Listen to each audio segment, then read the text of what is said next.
Hi friends, Mindy here. Today I'm going to be finishing up the art journal that we started. I will link the video for the cover down below, but I'm just gathering some paper here. I have some matte paper, I have some Tomoe River paper. This is some vintage, it's like time card paper. I found an old calendar page. This is from the 1950s. I thought that would be fun in here. So I'm just kind of flipping through some of the papers. You can use anything really when you're creating an art journal. Here I have like an old bag, just a paper bag, and another one from an art supply store. Those kind of things can be used. I probably won't be using those today, but I'm just kind of giving you an idea for the possibilities. Here I have a couple of jelly plate prints that I did, and some like overspray papers here, just a bunch of different things. Some of these I'm kind of pulling out from my stash and deciding if I want to use them or not. I'm not necessarily trying to keep to a certain color palette, but I am gravitating to some colors. And then I have some little paint swatches that you can get. And so anyway, I'm going to go through my stash and pull out a bunch of papers. I also have some Bristol Smooth scraps over here, and then also some craft cardstock. I have this calendar page too, but I think I'm going to use that for a different journal. So I am really liking using craft paper right now, so I'll probably add at least a little bit of these scraps into my journals. So one thing I did want to note really quick is I have this vintage paper, and it's really thick paper, but because it's so old, it's really brittle. You can see here where I folded it, it's kind of cracking. So this would not be a good selection because it's just too brittle. So in terms of book text, you kind of have to be careful when you're dealing with vintage papers. This one is also vintage, but it's the paper isn't the same texture, so I can still use it. You can see here how brittle this paper is. I'll use it for something else, but it just won't make a good page in a signature. So here is another one of the pages I'm going to use, and I keep all these kinds of things like when I'm painting and stenciling and that kind of stuff, because you can kind of break them apart and use the pieces, and it's perfect for art journals and stuff like this, so that you have something on the page to work with, so you're not having to have that kind of blank page issue. Sometimes that can be overwhelming to just, sometimes it just helps to have something on the background already, and it may get covered up and it may not, but that's kind of the fun about art journaling. You can see I had punched a little like snowflake or something out of the corner of this paper, but it's just one of those fun things that those just really kind of different elements that make your art journal really interesting to work in. So I'm just kind of checking the size, make sure I have everything. Again, this is a really tiny art journal. This is about 4.5 inches wide and about 5.5 inches tall. So this is a jelly print that I pulled, and I'm just trying to decide which part of it I want to use so that I know how to cut it. And I decided I want to use the other side here that has a little bit of that yellow in there, just for some different contrast. Again, I'm not sticking to a color palette for this journal necessarily, but it is sort of tending toward a certain theme. I'm not being like super precious about it, but anyway. So I liked how this kind of had the white space on it still from the circle. So I'm just adding that in, and this is on cardstock. So I'm using a lot of different weights of paper in here, and some of the papers, when I'm folding them, they're not perfectly square or anything, and that's just, it adds to the interest of an art journal. So here is a piece of paper that I had actually, this is actually like the negative space of a stencil.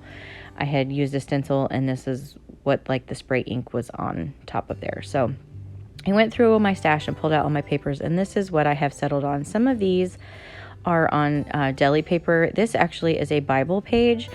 I did not create this particular piece of paper. That I had bought a stack of like collage fodder from an artist named Julie Faye Van Balzer. If you follow her, once in a while she sells some of her collage fodder. So some of these pieces are from her.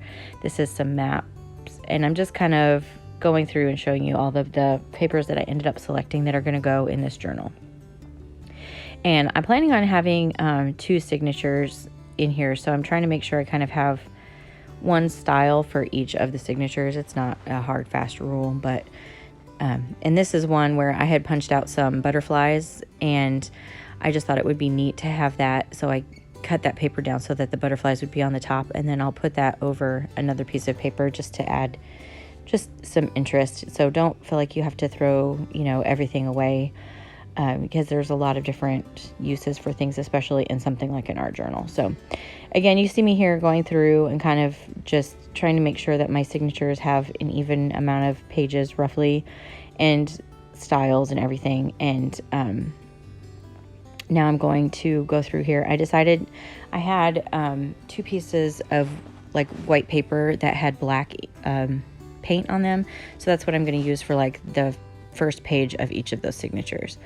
So I'm going through here. I have this craft that's going to go on the inside of the signature, and I'm just going through and straightening out the papers and trying to decide what's going to go where. And I'm trying to alternate between some of these papers, because like deli paper is really super thin and the Tomoe River paper is really thin, and then I have other pieces that are cardstock. So I'm kind of trying to do, one that has a little bit more substance next to one that's thin, and kind of alternating back and forth.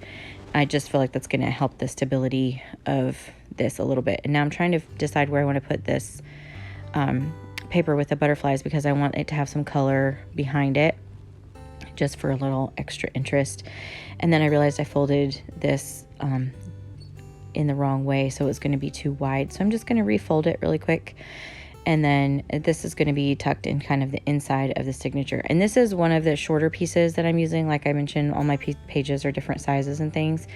But it's really important to make sure that those smaller pieces will stretch between 2 of the holes when you're binding the journal. So I'm going to be using a 3-hole pamphlet stitch. And so I need to make sure that my paper is wide enough that it's going to get bound between 2 of those stitches. So I think I have everything pretty much in place. I'm just going to put a little clip on here and put this to the side and work on this next signature. And again, I have this paper for the front that's going to be like the outside. And then I'm just going to go through here and alternate back and forth again. This is a deli paper, so I'm going to put something a little bit thicker next to it. And then just going back and forth. And this matte paper. And then I have this, again, this is this Bible page, and I would not have done this to a Bible. That's just my own personal opinion, but it's really interesting to me that when I purchased some collage fodder from somebody else, I got a Bible page. So I thought that was pretty cool. So I'm going to add it in here anyway, but the paper is it's really thin. It's probably one of those, like dollar store Bibles that you can get. Obviously not the best quality paper, but I thought it was just really neat that this paper found its way to me. So it's going to go in my journal here. And in a little bit, I'm going to reinforce the spine of that page just a little bit to make sure. And again, I have this craft paper, and I'm not really sure that that's going to be wide enough. So I'm going to fix that in a minute too. But first I'm going to deal with this Bible page, and something as simple as just kind of reinforcing the folded edge it's all that I need to do here. So I'm just taking some really wide washi tape, and I'm just going to run a strip of that over the crease here, and that way when I'm running the needle and thread through there, it's not going to tear that paper apart. It's going to give it some extra stability. And you could, there's lots of different ways to add pages into a journal. You can even add them in with washi tape, but for sewing them in, I just wanted to have a little extra stability. Which brings me to this one. This piece is a little bit more narrow than the other, and so I wasn't sure that it's going to meet both of the holes, because it's pretty narrow, but I wanted to have a piece in each one of my signatures. So all I'm doing is taking some washi tape. Again, this is one of my favorite washi tapes, and I'm basically going to extend the fold. So I'm going to put the washi tape on both sides of this crease where this is going to be the part that gets sewn in, and I'm just leaving a little bit of, like, I don't even know, maybe half an inch on either side. and that's just going to allow it so that when I'm sewing, if I end up not being able to catch the actual cardstock, it will go into this washi tape and it should keep it pretty secure in there. In the end, I managed to somehow get it stitched in there where both of my stitches went through the paper, which kind of surprised me, but at any rate, it just kind of adds a little interest in there as well. But it just made it so that I was just more comfortable that it would be secure in there. So you can see I'm just kind of straightening everything up now, trying to get this so that I can punch the holes in here. And you can see it's not even really wide enough. I can't even get my clip on it. So I'm just doing the best that I can here. And so these are the 2 signatures that are going to go into my little journal here. So I'm pulling out, I have this foam. It's really designed for you to be able to punch into it. You could use a mouse pad. You could use an old telephone book or like the gutter of any old journal or any old book. If you have one of the We Are Memory Keepers little binding thing, it has a little groove in it that's designed for that. There's lots of different ways that you can do it. So I'm just making sure that all of my papers are kind of lined up. Like I said, they're all different sizes and everything, but these shorter papers, I just want to make sure that they're positioned so that they're going to get 2 of the stitches. So this first signature, I am just taking my awl, and I have a really heavy duty awl, but most of the papers actually that I'm using in here are pretty thin. So I think a regular awl would probably be fine. You can see I eyeballed it. If you're really particular about it, you could measure it. For this kind of journal, I just didn't find it necessary. Sometimes I do, but for the most part, I'm just doing this one I'm just winging it. So you can see I took the second signature and kind of lined up the holes with the first signature, just so that when I stitch it, it looks reasonably similar. And I'm just going through punching the holes on the second signature. And miraculously, I somehow managed to get both of the holes in that one area on that cardstock, which still surprises me. But anyway, now I'm just taking a ruler here, and I am going to make 2 lines. I want to make from on the spine so that when I'm sewing, I can at least get them semi-straight. I didn't measure to make sure that they were like equidistant or anything like that, but just that they were going to be straight when I stitch them. So I'm taking the signatures, and I'm marking the holes on those lines so I know where to punch the holes into in the spine. And this is the thread. I'm using a waxed linen thread, so it will slide through some of those thin papers pretty easy. And a good rule of thumb is about 2.5 lengths of the width of the height of your book is about how much thread you're going to need. I did about 3 lengths, which is just works for me, but you end up with a little bit that you have to cut off. So that it's just how it makes it easier for me. So here I'm just punching the holes in the cover, and now I'm going to do a 3-hole pamphlet stitch to sew all of this together. So starting in the middle of the first signature, I'm going from the inside to the outside cover, and then from the outside cover I'm going up to the top. You could do the bottom, it doesn't matter which way you do this, and then coming back to the inside. And then once I'm inside, I'm going to all the way down to the other hole down at the bottom, and I'm going to go back out to the outside of the cover. And then from here, I'm just kind of trying to make sure everything is pretty tight. And I'm going to go back through in the middle, and just be really careful here that you're not splitting your threads. I say that all the time, but it's like, you know, if you mess it up, it can tangle your thread and make it really difficult for you to get the signature tight in there. So just, I mean, it can be fixed, but it's just, if you can avoid it, it's better. So just avoid splitting your threads there, and then make sure that you have one on either side of that long thread that's running down the middle. You can see I'm just tightening everything up here, and then I'm going to tie a knot around that thread on the inside, and that just keeps everything nice and secure. If you wanted these little end pieces to be on the outside, like if you wanted to add some charms or something, you could certainly do that. You would just start the stitch from the outside of the journal and work your way in, but the process would still be the same. You would just have a different starting point, and then you would end on the outside, which would give you the little dangly bits on the outside if you wanted to add some charms, or even leave them long enough that you could wrap them. I've done that before too, to kind of keep as a closure. Here on my second signature, it kind of fell apart, so I'm having to kind of load everything up onto my needle here to keep everything straight. You can see now I'm adding that clip back in there. For some reason, these papers just didn't want to stay together as well as the others did. So again, I'm doing that same pamphlet stitch. So I'm going from the inside middle section to the outside, up to the top, and then back inside, and then back here. Again, they came apart, so I'm having to just kind of thread them on one by one, which is fine. It just takes a little bit longer.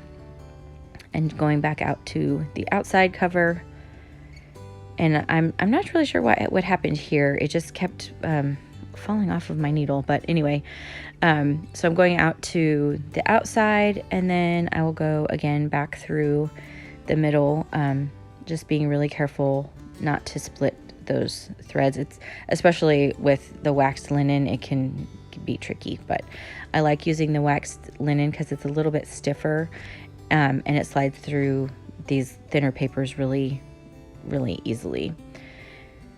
And then I'm just pulling that thread through, and then again I have the threads on either side of that long piece, just making sure everything is nice and tight before I tie my knot on the inside here. And I'm still kind of baffled that I was able to get 2 stitches in this little piece of craft paper, but I'm glad that it worked out. And if I decide to at some point, I can come back in and just trim out that washi, if I don't want the little, extra bits hanging off. But for right now, I'm okay with it, so I'm just going to leave them for now. So this is my book all bound and finished, and I thought I would just do a flip through. So this is what the spine looks like. I mismeasured just a little bit, but it doesn't really bother me too much. It's just a little junk journal, art journal. So going through, flipping through all of the pages here, you can see the different kinds of papers that I have to work on. I have just a couple pieces of white paper. Everything else has kind of something else on it that just helps kind of having that page already broken into, kind of just, it gives you a jumping off spot when you're just want a few minutes of creativity, which is why I just wanted this little tiny book, so it's not a lot of pressure to create like huge artworks or whatever. I can just come in here and do a little bit of journaling, or just a little bit of artwork in a very small scale, which is just something that I have been wanting to do. So here you can see where that washi tape created that area, but like, even in some of these thinner areas, or like thinner papers, I may still come back in and add some washi just to really secure everything down. But anyway, that is my finished journal. So if you liked this video, I would appreciate it if you gave it a thumbs up and subscribe to my channel if you haven't already. And until next time, bye bye.